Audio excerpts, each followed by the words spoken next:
فاطر السماوات والأرض جعل لكم من أنفسكم أزواجا ومن الأنعام أزواجا يزرعكم فيه ليس كمثله شيء وهو السميع البصير له مقاليد السماوات والأرض يبسط الرزق لمن يشاء ويقدر إنه بكل شيء عليم شرع لكم من الدين ما وصى به نوحا والذي أوحينا إليك وما وصينا به إبراهيم وموسى وعيسى أن أقيموا الدين فلا تتفرقوا فيه كبر على المشركين ما تدعوهم إليه الله يجتبي إليه من يشاء ويهدي إليه من ينيب وقال رسول الله صلى الله عليه وسلم الكيس من دان نفسه وعمل لما بعد الموت والعاجز من أتبع نفسه هواها وتمنى على الله الأماني أو كما قال عليه الصلاة والسلام صدق الله مولانا العظيم وصدق رسوله نبيه الكريم ونحن على ذلك من الشاهدين والشاكرين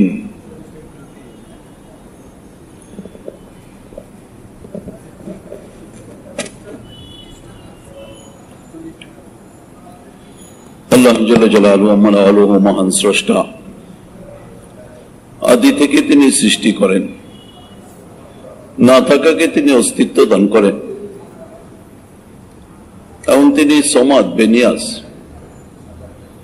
কিছু করার জন্য তিনি কোনো কিছুর মুখাপেক্ষী না কিছু সৃষ্টি করার জন্য তিনি কোনো কিছুর মুখাপেক্ষী না না কোনো বস্তুর না কোনো সময়ের না কোনো পরিকল্পনার না কোনো ড্রয়িং এর মাশা আল্লাহ কান ওয়া মা লাম ইয়াশা লাম ইয়াকুন যা আল্লাহ তাআলা চান তা হয়েই যায় আল্লাহ তাআলার চাওয়ার মধ্যেই অস্তিত্ব রয়ে গেছে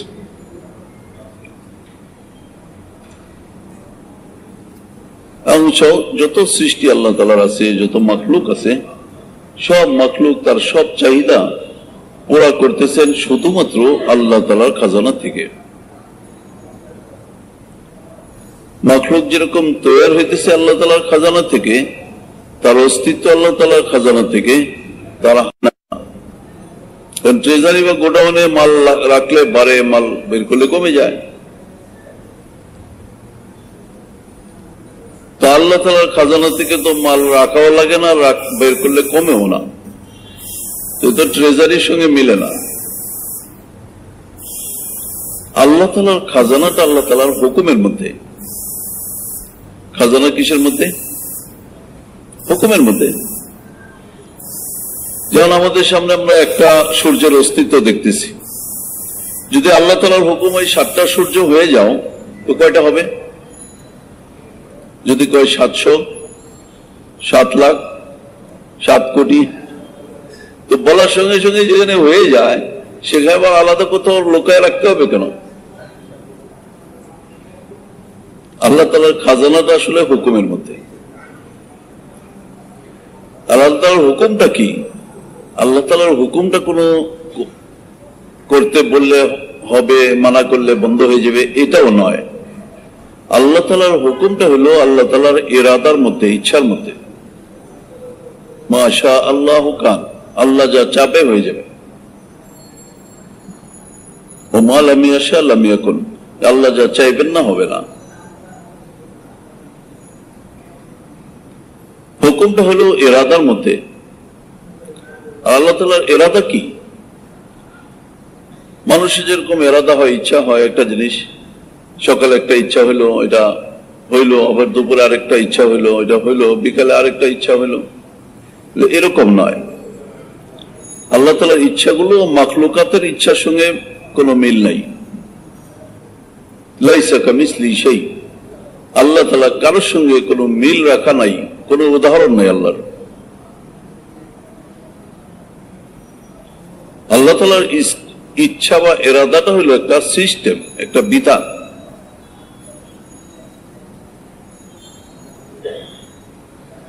সূর্যের জন্য যেমন আল্লাহ তাআলা একটা বিধান করে দিয়েছে ওয়াশ-শামসু তাজরি লিমুস্তাকাররিন লাহা যালিকা তাকদীরুল আজিজিল আলিম সূর্যের যে বিধান এটা আল্লাহ তাআলা আজিজুল আলিম আল্লাহ তাআলার পক্ষ থেকে বিধিবদ্ধ কোথা দিয়ে চলবে কিভাবে ঘুরবে, কত গতিতে ঘুরবে, তার রাস্তাও সুনির্দিষ্ট। লিমুস্তাকাররিল্লাহ, তার বুরুজ ঠিক করে দিয়েছেন আল্লাহ তাআলা। যতদিন সৃষ্টি হয়েছে, যতদিন থাকবে, কারণ প্রত্যেক সৃষ্টির জন্য আল্লাহ তাআলা আবার শেষ ঠিক করছেন। সব মাখলুক যার সৃষ্টি হয়েছে তার শেষ আছে। আল্লাহ তাআলা ছাড়া বাকি সব সৃষ্টি হয়েছে, এই জন্য সব সৃষ্টিরই শেষ আছে, সব বস্তুরই শেষ আছে, সব গুণেরও শেষ আছে।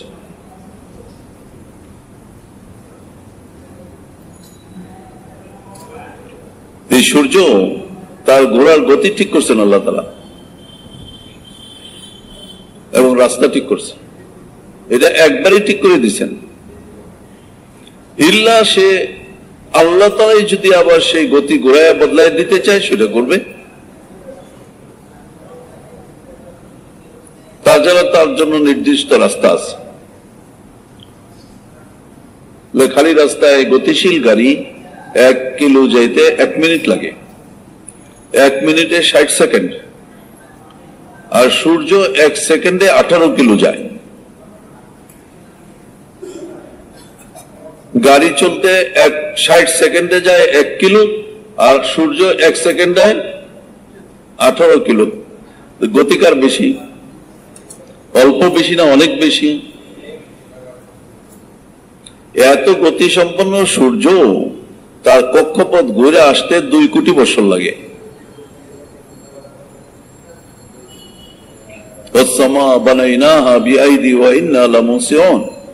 বিস্তারিত আসমান বানাইছি তোমাদের জন্য, যেন আল্লাহ তাআলার কুদরত সম্পর্কে সচেতন হইতে পারো, আল্লাহ তাআলার বিশালত্ব সম্পর্কে ধারণা পেতে পারো।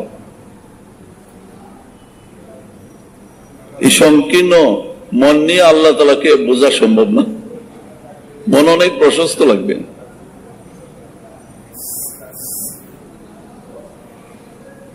একটা বাতির ব্যবস্থা করবেন দুনিয়াকে আলোকিত করার জন্য, উত্তপ্ত করার জন্য, ফল ফসলের উৎস তৈরি করার জন্য, একটা সূর্য দিয়েই সব কাম করে দিলেন।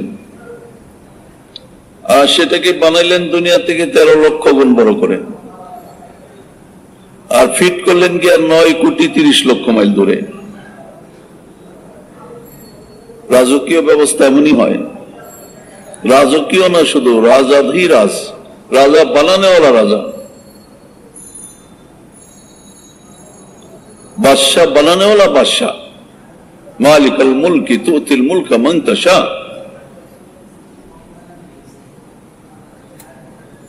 এমন বাদশাহ যিনি যাকে চান রাজত্ব দিয়ে দেন, ছুঁড়ে মেরে দেন।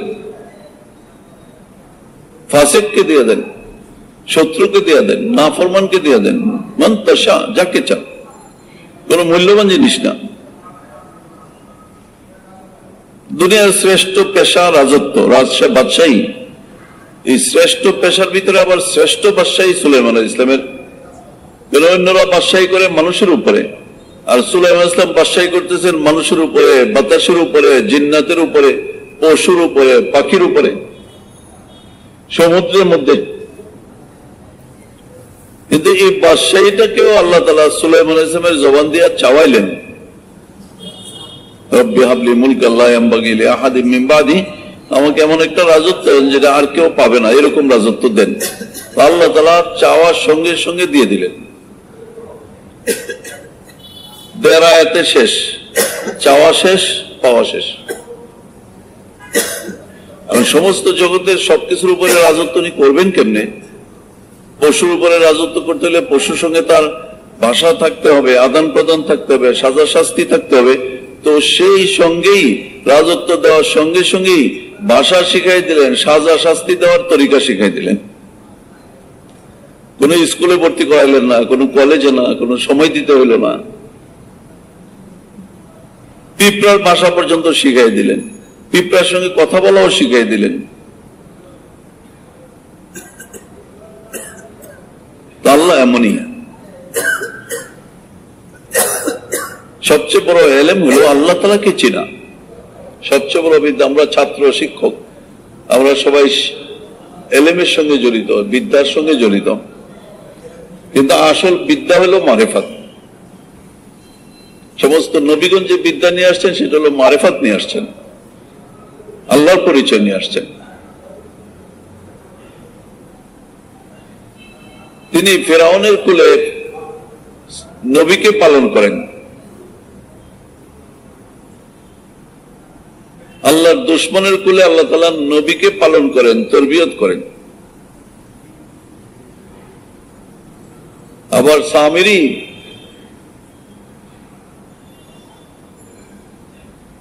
যে অপরাধী ফাসেক, তাকে জিবরাইল আলাইহিস সালামের কুলে পালেন।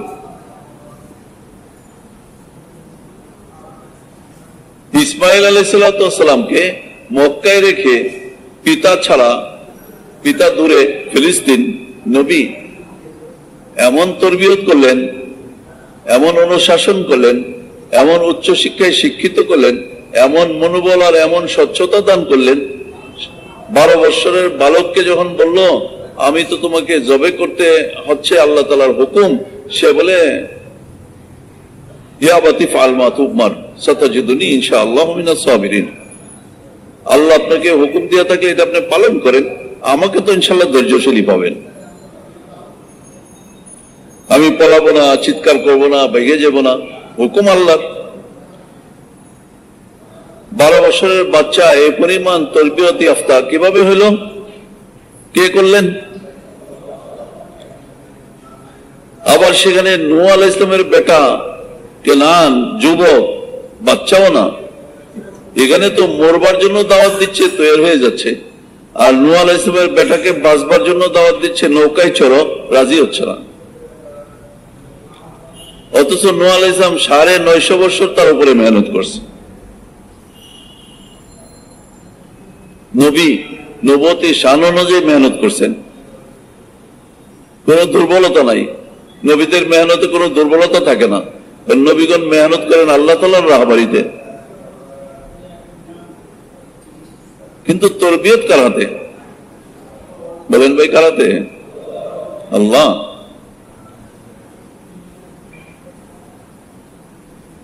বস্তুগুলির স্রষ্টা যেমন আল্লাহ, গুণের স্রষ্টাও আল্লাহ, ইতাআতের স্রষ্টাও আল্লাহ, মানার সিফত তৈরি করার স্রষ্টাও আল্লাহ।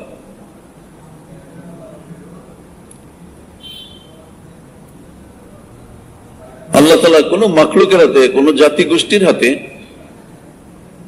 কারো তরবিয়ত ছেড়ে দেন নাই। এমনকি নবীদের হাতেও হেদায়েত ছেড়ে দেন নাই। নবীদেরকে মেহনতের হুকুম দিচ্ছেন, হেদায়েতের ফয়সালা নিজের হাতেই রাখছেন।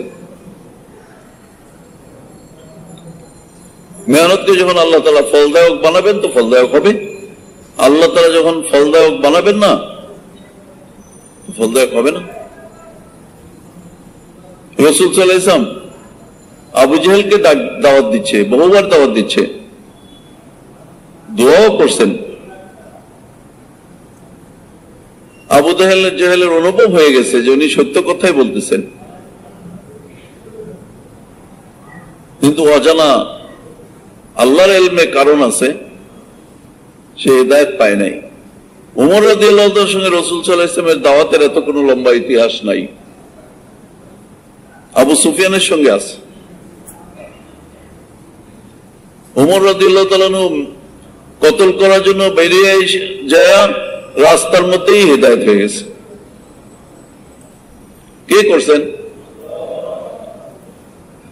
আল্লাহর কাছে, আল্লাহর ইলমে আছে কে পাবে হিদায়াত, কিভাবে পাবে, কেন পাবে। কেন আল্লাহ তাআলা বান্দার উপরে লাইসা বিযাল্লামিল লিল আবিদ, কোন বান্দার উপরে জুলুম করেন না। আল্লাহ তাআলার হিসাব বড় সূক্ষ্ম, ও আসরাউল হাসিবিন, এবং অতি দ্রুত হিসাবকারী। মানুষের মনের সিদ্ধান্তই মানুষের জন্য অনেক কিছু পরিবর্তন করে দেয়। বনী ইসরায়েলের 3 ব্যক্তিকে পরীক্ষা করার জন্য আল্লাহ তাআলা ফেরেশতা পাঠাই দিয়েছে। একজন টাকপড়া, একজন কুষ্ঠ রোগী, হাত পায়ের মধ্যে যাদের জখম হয়ে যায়, অচল হয়ে যায়, আর একজন অন্ধ। ফেরেশতার মাধ্যমে তাদেরকে আল্লাহ তাআলা সুস্থ করে দিলেন। একজনকে বকরি, একজনকে গাভী, একজনকে উটনি দিয়ে দিলেন। আর বরকতের দোয়া করে দিলেন, বরকত হয়েও গেল, প্রত্যেকেই সচ্ছল ধনী হয়ে গেল। ফেরেশতা আবার গেল, আমি যদি মুসাফির হয়ে আমার যদি প্রয়োজন দেখা দেয় সফরের জন্য, তো তুমি কিছু আমাকে সাহায্য করতে পারো? সাহায্য করব কিভাবে? আমার নিজেরই তো প্রয়োজন শেষ হচ্ছে না। তাহলে টাকপড়া এরকম বলে, তাহলে বলো কি, তুমি তো এক সময়, আমি তো মনে হয় তোমার চিনি, অনেক গরিব ছিলা, আল্লাহ তাআলা তোমাকে এত সম্পদ দিল, এখন একজন মুসাফিরের সাধারণ প্রয়োজন পুরা করতে পারবে না? আমি গরিব ছিলাম, কে বললো তোমাকে? আমি তো বাপ দাদার থেকেই ধনী। আচ্ছা, তুমি যদি মিথ্যাবাদী হও তাহলে তুমি আগের মতন হয়ে যাও। মিথ্যাবাদী ছিল,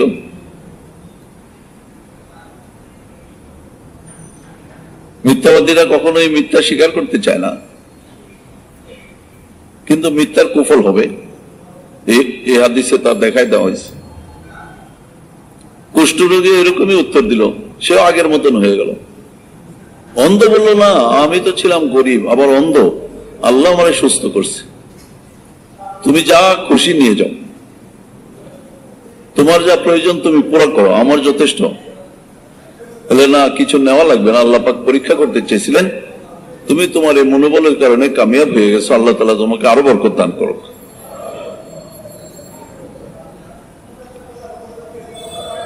আল্লাহ জাল্লা জালালুহু আমাদেরকে জিন্দেগিতে অনেক কিছু দিয়েছেন, কিন্তু সবসময় শুকরিয়া থাকা চাই যে আমার নিজস্ব কিছু না, কোন সময় দাবি থাকা চাই না, দাওয়াত থাকা চাই। একজনের খুব স্মরণ শক্তি ছিল, সবসময় ভালো রেজাল্ট করে, ভালো পাশ করে, পরীক্ষায় ছাত্র জমানার থেকেই ভালো পাশ করতে করতে বড় অফিসার হয়ে গেছে, কিন্তু বয়স বাড়ার সঙ্গে সঙ্গে, রিটায়ার্ডের কাছাকাছি আসার সঙ্গে সঙ্গে ভুলতেও শুরু করছে। চেষ্টা করে না ভুলার, এত স্মরণ শক্তিওয়ালা মানুষ। একদিন বাসায় এসে মেয়েদেরকে বলে, অনেক কয়টা মেয়েও আছে তার, দেখো মা আজকে আমি ভুল করি নাই। মেয়েরা বলে, কি করছো বাবা? তো ছাতা উঠায় দেখাচ্ছে, আগে যখন অফিসারও ছাতা নিয়ে যেত অফিসে, আমি আজকে অফিসে ছাতা ফেলায় আসি নাই। মেয়েরা হাসতেছে, মা আমি ভুল করলাম না, তাও হাসো কেন? বলে, বাবা তুমি ভুল করলা না, তুমি তো আজকে বাসার থেকেই ছাতা নেও নাই, কার ছাতা উঠে লইছে?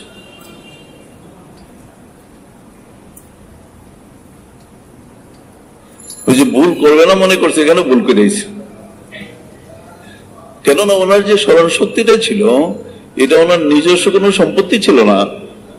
প্রত্যেক সম্পত্তির, প্রত্যেক দানেরই শেষ আছে। আল্লাহ তাআলা এটা শেষ করতে চাচ্ছেন, শেষ হয়ে যাচ্ছে। আমাদেরকে আল্লাহ তাআলা যা কিছু দিচ্ছেন, এগুলো থাকার জন্য না, শেষ হওয়ার জন্য। এই শেষ হওয়ার আগে যদি আমরা কিছু বেনিফিটেড হয়ে যাই, এটা আমার জন্য সৌভাগ্য। তো দুনিয়া যেহেতু ধোকার জায়গা,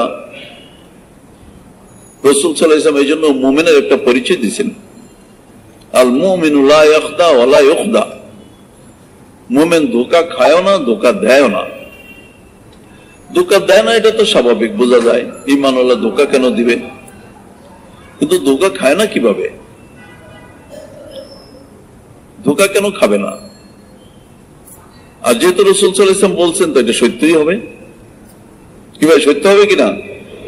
as-sadiq al-masduq, উনি সত্য বলেন, ওনার সত্য স্বীকৃত। আবু জেহেল পর্যন্ত স্বীকার করছে উনি সত্যই বলতেছে।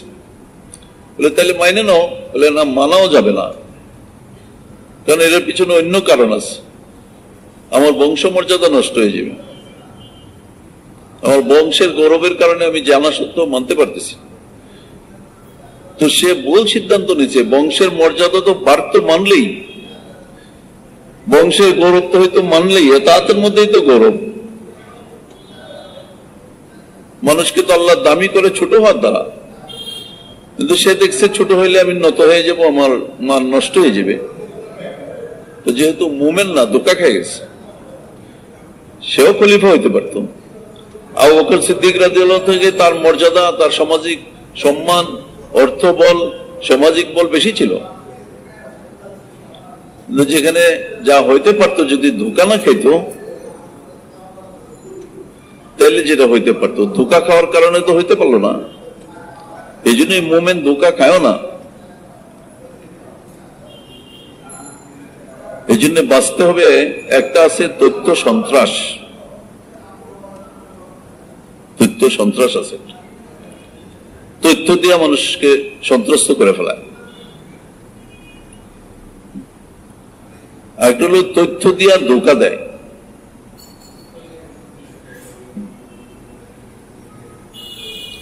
তথ্য দিয়ে ধোকা দেয় কিভাবে? তথ্য দিয়ে ধোকা দেওয়ার মানেটা কি? কাজটা সে করবে না, কিন্তু সে তার দুর্বলতা জানে, আর এই দুর্বলতাকে তার সামনে পেশ করে। একজনের চাকরি দরকার, এখন তার সামনে চাকরির অফার পেশ করে। তাহলে আমাদের কাছে চাকরির ব্যবস্থা আছে, তো চাকরি ব্যবস্থা করতে হলে শুধু দেশে না, বিদেশে আছে, আমেরিকায় আছে। তো কি করতে হবে? কমপক্ষে 5,000 টাকা দিয়ে ফর্ম কিনতে হবে। তো 5,000 লোকের কাছে 5,000 ফর্ম বিক্রি করে ফেলাইল। চাকরি তার কাছে নাই, কোন সোর্স নাই, চাকরি দিবেও না সে। এই যে 5,000 লোকের থেকে কিংবা 10,000 লোকের থেকে কিংবা 1 কোটি লোকের থেকে সে যে তথ্যটা দিয়ে পয়সা নিয়ে গেল, এটা কি? ধোকা দিল, তথ্যের ধোকা। এই দুর্বলতাটা থেকে সে ফায়দা নিচ্ছে। এটা করবে না সে, এটা জানে। তো আমরাও আমাদের জমানায় এক ইমতিহানের মধ্যে তথ্যের ধোকার মধ্যে পড়ে গেছি।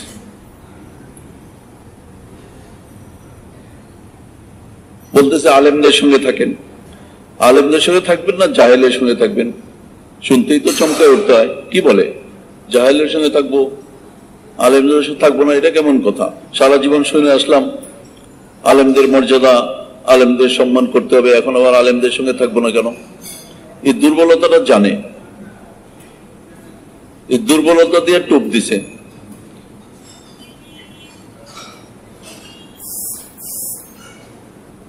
গ্রাম্য মহিলা দরজা খুলে ভোরবেলা বেরিয়েছি জরুরত সাথে, তখনও পর্যন্ত ভোর হয় নাই, কিন্তু মুরগ থাকে সজাগ প্রাণী। মুরগ মনে করছে গরলি যখন বেরিয়ে গেছে ভোর হয়ে গেছে মনে হয়, চট করে সেও ফাঁকেতে বেরিয়ে গেছে, কিন্তু বাইরে গিয়ে তো বিপদে পড়ছে। দেখে না এখনো ভালো অন্ধকার। আর শুধু তাই না, সামনে একটা শিয়ালও দেখা যাচ্ছে।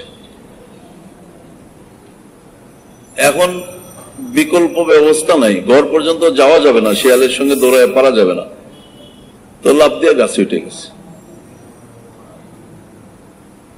শিয়ালে দেখে যে একটা ভালো তাজা রিজিকটা নষ্ট হয়ে গেল, আর এমনি এমনি কইলে তো নামে আসবেও না, একটা কিছু বুদ্ধি করতে হয়। তথ্যের ধোঁকা দিচ্ছে, চালাকি করছে। তাহলে মুরগ ভাই ভোরবেলা কত সুন্দর সময়, ইবাদতের কবুল হওয়ার সময়, দোয়া কবুল হওয়ার সময়, তুমি চট করে লাভ দেয়া গাছে উঠে গেলা, নাইমা আসো, দুইজনে মিলে জামাত পড়ি, নামাজ পড়ি, দোয়া করি, কত ফায়দা হবে। এখন এমন একটা জিনিসের দাওয়াত দিছে, অস্বীকার করা মুশকিল, ইবাদতের দাওয়াত। কিন্তু মোরগ ছিল ইমানদার, আজান দেয় তো, ধোকা খায় নাই। কিন্তু আবার কৌশল ছাড়া আবার এভাবে অস্বীকার করলো সমস্যা। তাহলে বললেও সে বলে এমন একটা ভালো কথা তোমরা মানলা না, যা কি করা, তোমাদের কিসমতই খারাপ। সে বলে শিয়াল ভাই এটা তো খুব ভালো কথা কইছো, কিন্তু জামাত যত বড় হয় সব তত বেশি হয়। বলে তা তো হয়, আবার জামাতের জন্য ইমামতও লাগবে, তুমিও কারি না আমিও কারি না, কিন্তু একজন কারি ঘুমাই রয়েছে, আমি আজান দিলে উঠে যাবো, কুকুর আর কি।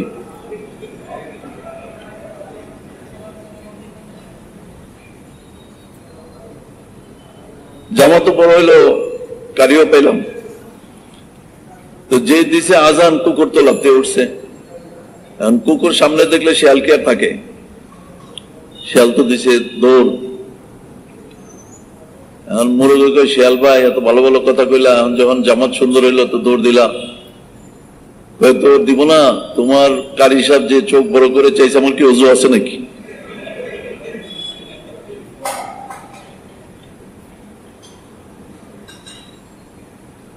তবে আমি যে অজু করে আইসা তারপরে আইসা জামাত ধরতে পারবো এরকম আশাও নাই।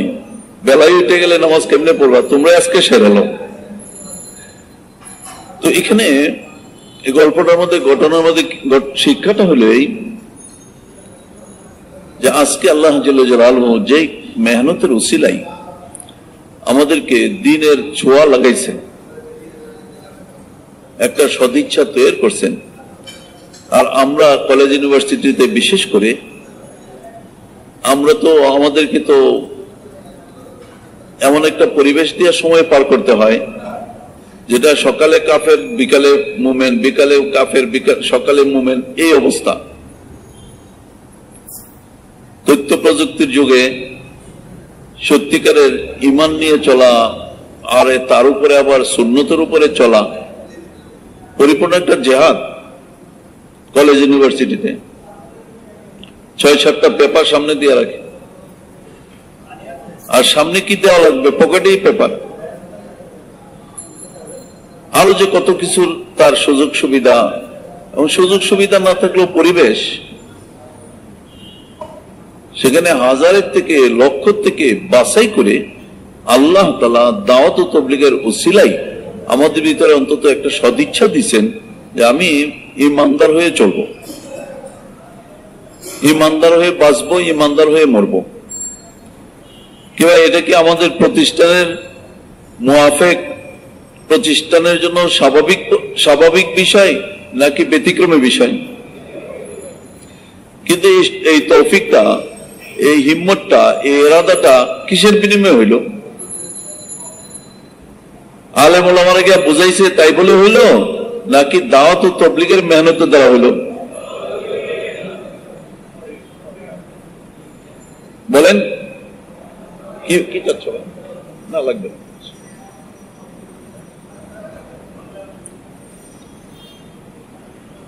তো যে মেহনতের উসিলে আমি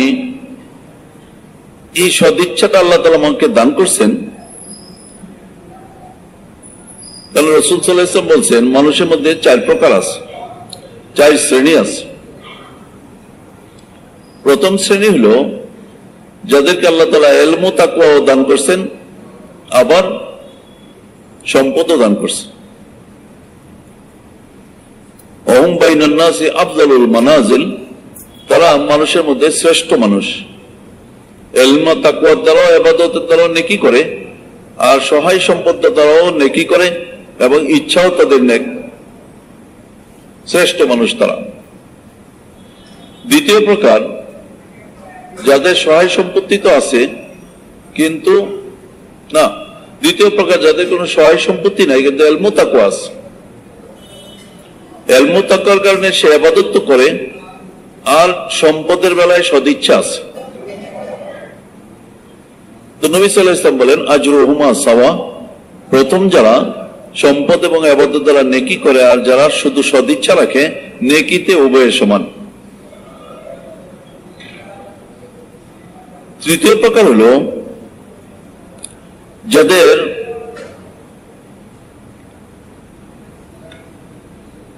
সহায় সম্পদ আছে কিন্তু ইলম ও তাকওয়া নাই। তো ইলম ও তাকওয়া না থাকার কারণে তারা ইবাদত করে না, আবার সম্পদ দিয়েও গুনাহ করে। ওহুম বাইনান নাসি আনজালুল মানাজিল, লোকেদের মধ্যে নিকৃষ্ট শ্রেণী তারা, যাদের দৈহিক আমলও তাদের মুক্তির দিকে যাচ্ছে না, মালের আমলও মুক্তির দিকে যাচ্ছে না।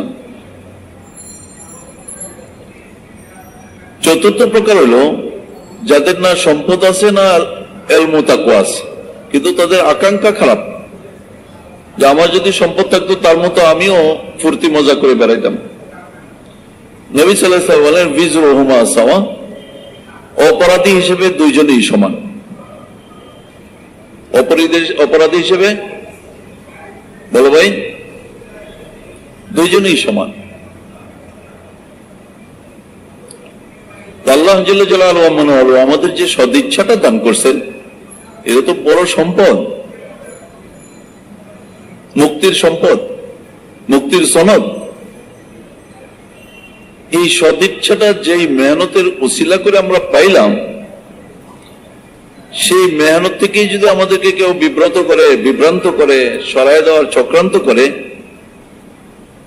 তো তার যে তথ্যগুলি, কথাগুলি,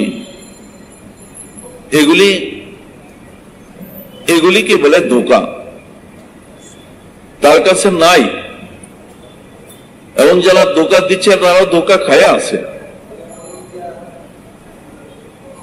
অর্থাৎ যারা আজকে আলেমদের সঙ্গে থাকো দাওয়াত দিচ্ছে, আলেমদেরকেও তারা ধোঁকা দিচ্ছে। কারণ এই প্রতিষ্ঠানটা যারা গড়ছে, এই প্রতিষ্ঠানটা যারা শুরু করছে, হিন্দুস্তানে তাদের প্রধান ব্যক্তির নাম হলো ভাই ফারুক। উনি কোনো আলেম না।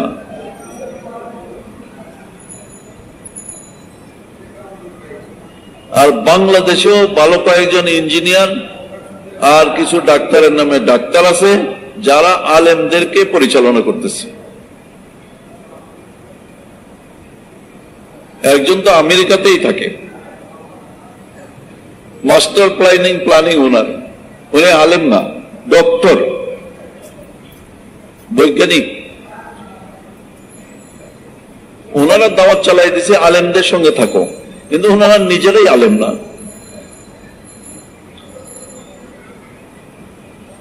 যাদের এলেমও নাই, এলমু তাকওয়াও নাই, তারা বলতেছে আলেমদের সঙ্গে থাকো, এ কথা কই আলেমদেরকে প্রথম ধোঁকা দিচ্ছে। আর আলেমরা দেখছে তাহলে তো ভালোই, আমাদের সঙ্গে থাকবে লোকজন। লোকজন কি কারো দাওয়াতে থাকে, না আল্লাহ পাকের পক্ষ থেকে ফাইসালা হইলে থাকে?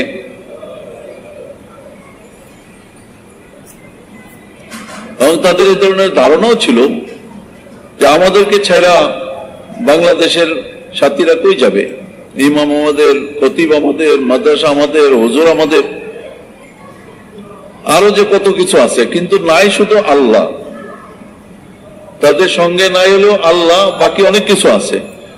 আর আমাদের সঙ্গে আছেন আল্লাহ, বাকি কোনো কিছু যদি নাও থাকে যথেষ্ট কিনা? কারণ আমরা আগেও আল্লাহর জন্য কাজটা করতেছিলাম, আল্লাহ করাচ্ছিলেন। এবং যে মার্কাজ, যে পরামর্শের মাধ্যমে হতেছিল, আমাদের এখানে আলেমদের সঙ্গে থাকো, এটার দাওয়াত নাই, কিন্তু এটা এখানে পুরাপুরাই আলেমের সমাজ। তোমাদের কেউ কেউ হয়তো দেখছো, আমাদের এই প্রথম জমানায় এই ফিতনার শুরুতে অনেক সময় মুরব্বীদের মাশওয়ারার পরিস্থিতির শিকারে আমাদেরকে কোনো সময় টক শোতেও যেতে হয়েছে। তো যারা গেছে আমার বিপক্ষে, তারা কেউই আলেম না, কিন্তু তারা কে বলতেছে আলেমদের সঙ্গে থাকো। তো ভাই তোমরাই তো আলেম না, কিন্তু যাদেরকে বলতেছে এরাই তো আলেম আসলো। আলেম তো ওই পক্ষে আসলো যে পক্ষে আলেমের দাওয়াত দিচ্ছে না, দাবি করতেছে না। আর তোমরা আলেমদের সঙ্গে বলতেছো তোমরা দুইজন, একজনও আলেম না। উপস্থাপকরাই বলতেছে। দাবি করাটা আসলে মুনাফিকদের স্বভাব। মুনাফিকরা গর্ব করে বলতো আমরা ইমানদার, আর মুমিনরা ভয়ে ভয়ে থাকতো, বলতো আল্লাহ আমি না আবার মুনাফিক। সাহাবীরা হামজালা রাদিয়াল্লাহু ভয়ে ভয়ে থাকতো, আমি তো আবার ঈমান হারাতো না। হযরত ওমর বলেন আমার কোনো হুযায়ফা, আমি চাই না যে আপনার লিস্টটি আমাকে দেখান, কিন্তু আমার শুধু একটুক বলেন, আমি তো মুনাফিক না। ওমর ভয় পাচ্ছে।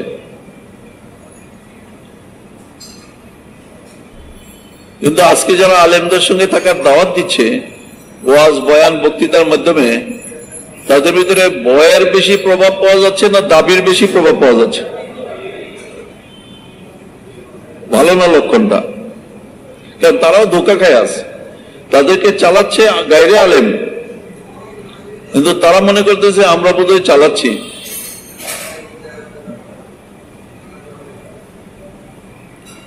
অনেক সময় দৃশ্যের মধ্যে কিছু থাকে, আবার আড়ালে অনেক কিছু থাকে। তো আল্লাহ তাআলার শুকর,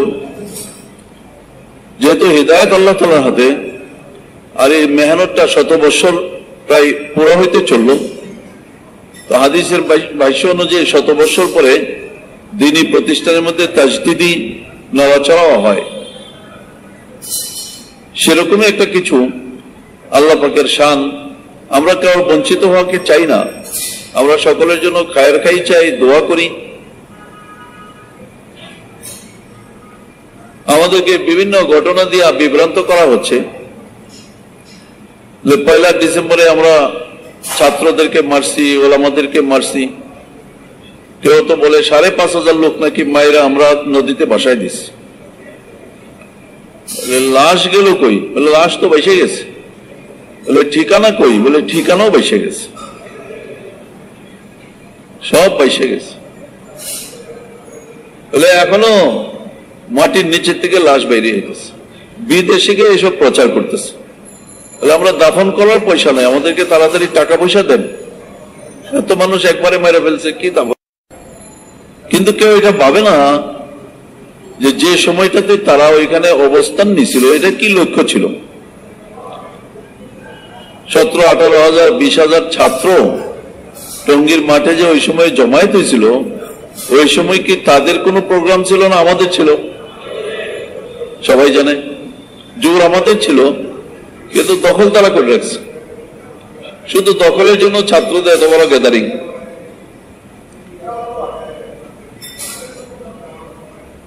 তো তুমি যদি তোমার বাড়ি কেউ দখল করে রাখে, তো তুমি কি এটা ছেড়ে দিবা যে ভাই ঠিক আছে দখল করে নাও, না তাহলে বাড়ি মুক্ত করতে চাইবা কিনা?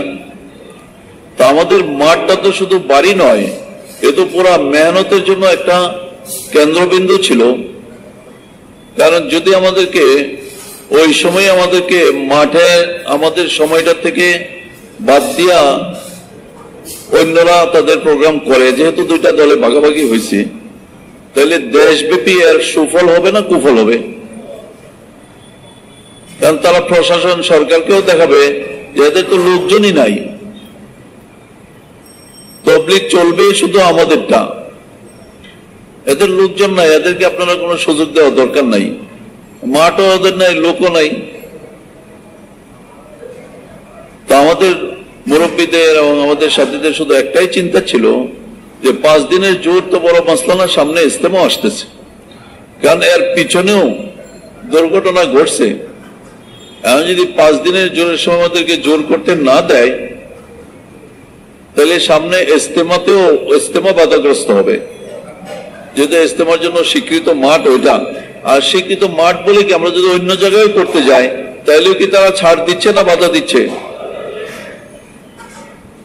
তাহলে সরকারি মাঠটা উন্মুক্ত করা প্রয়োজন, যেন বৈধ ন্যায্যভাবে প্রত্যেকে তার অংশ অনুযায়ী আমলের সময় আমল করতে পারে।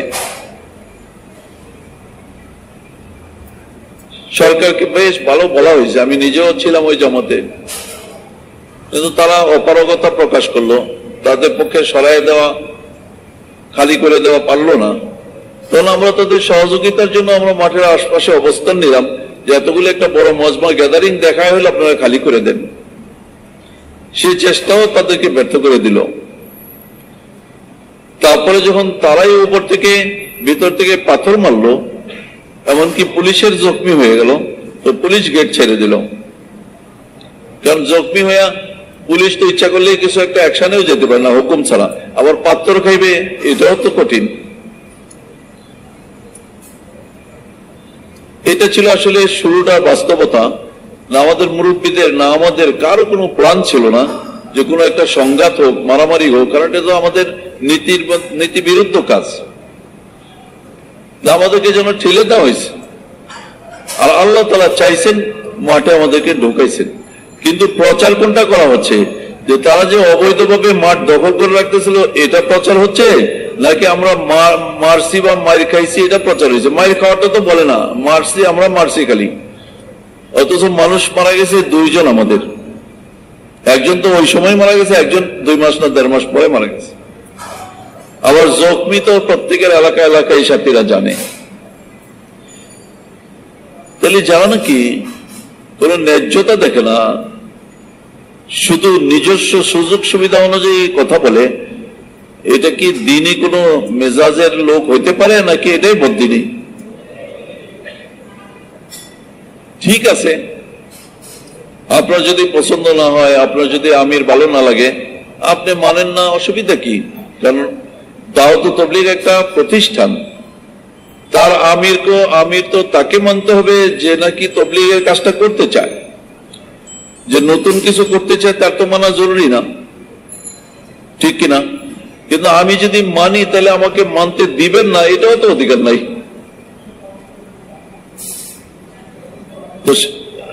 দেশে তো এটাই হচ্ছে যে আমিও মানবো না, তুমিও মানবো না। কেন ভাই? বলে না উনি ভুল করতেছে, কথা ভুল বলে।